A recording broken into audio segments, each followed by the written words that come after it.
Hello, I'm Iain Hepburn from dailyrecord.co.uk, and I'm delighted to say I'm here with former Biz frontwoman turned solo star in her own right, Manda Rin. Manda, how you doing? Good.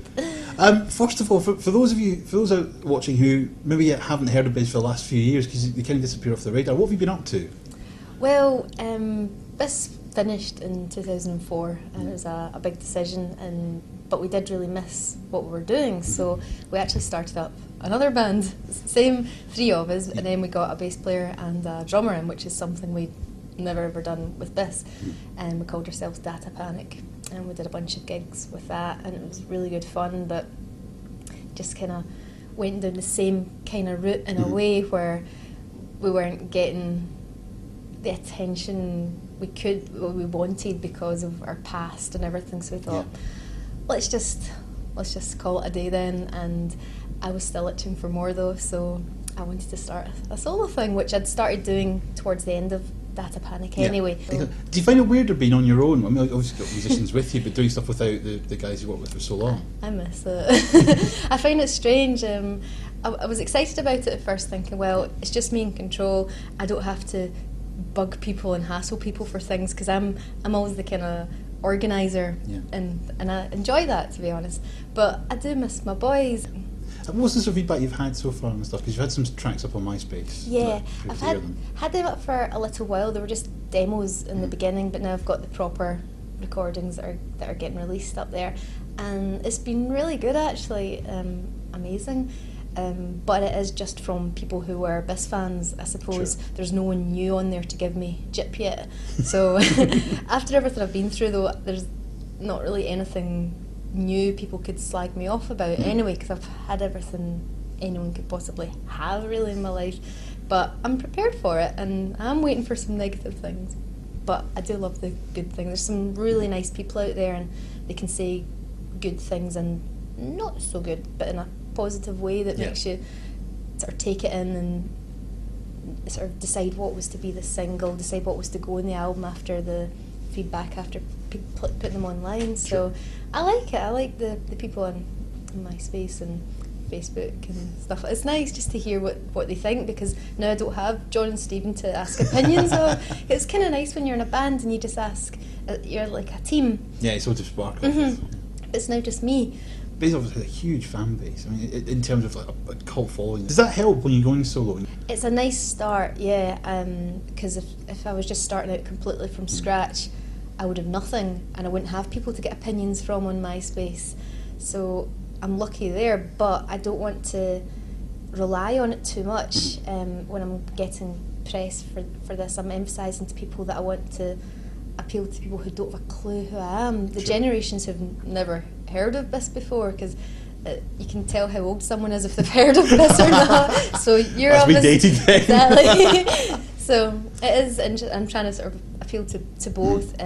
So the brand new people who don't have a clue who I am, but the people who maybe didn't like Bis in the start, because it doesn't sound well to me anything like Bis, and I'd like people to have an open mind when they listen to it, just to, if they don't like it, fair enough, but just listen to it and think, okay, because it is maybe more electro. Or I was going to say, the tracks I'd listened to, they are very electronic. There seems to be that movement coming back. You've got bands like CSS and Black Kids and so on all coming through, and they have that sort of very similar sound. I mean, does you feel that you're in the right time now, in the right place? It's weird, because that's the thing that Bis did so wrong. Everything we did was in the wrong time. Yeah.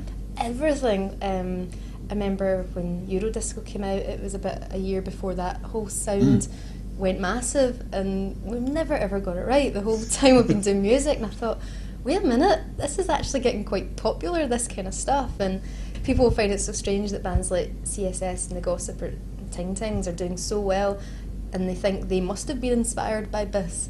And I find that, a bit strange, because I think they're amazing, but they have all heard of Bis. Yeah. And when I met Love Fox from CSS the first time they were in Glasgow, she knew straight away, and she knew what the first album looked like. I was just like, oh my god.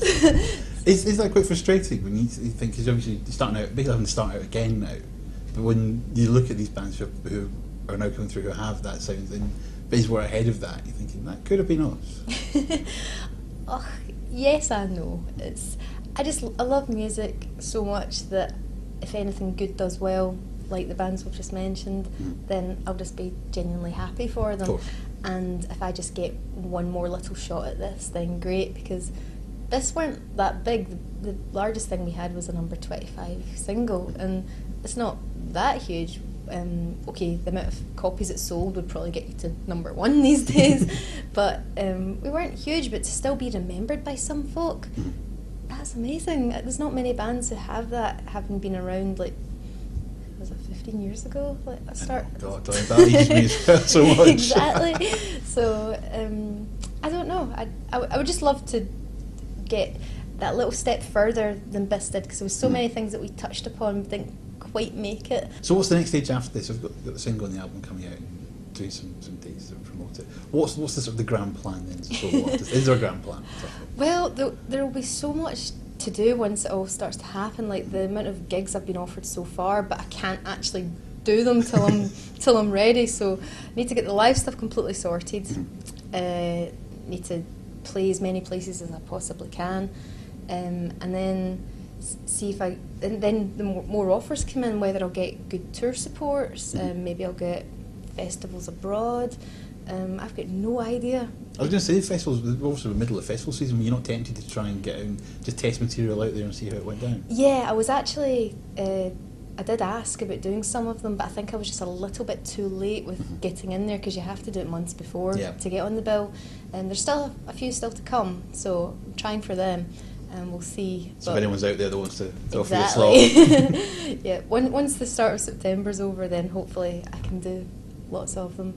And then, I just want to get offered as many good things as I can and be selective. I think I'm done with the whole toilet tour type thing. I don't think I could really do that again. I've got enough commitments and stuff. I don't live with my parents anymore and stuff like that. So, hopefully good things.